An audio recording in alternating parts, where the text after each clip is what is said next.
Hi hello అందరికీ good morning. నేనైతే ఈరోజు ఊదలతో ఉప్మా చేస్తున్నాను. అన్నీ రెడీ చేసుకున్నాను. చూడండి, ఉప్మాకి ప్రిపేర్ చేస్తున్నాను.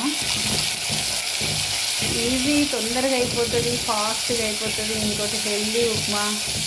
చూడండి, ఊదలు నానబెట్టిన నైట్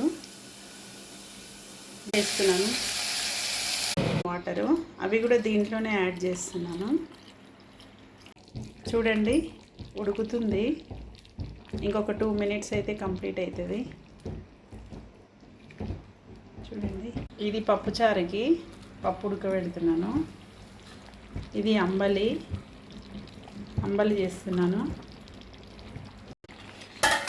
ఊదల ఉప్మా రెడీ అయింది. చూడండి, ఈజీ అండి. ఒక 10 minutesలో కంప్లీట్ అవుతుంది ప్రాసెస్ అంతా. ఇదే తొందరగా అవుతుంది. చూడండి, ఉప్మా రెడీ అయింది.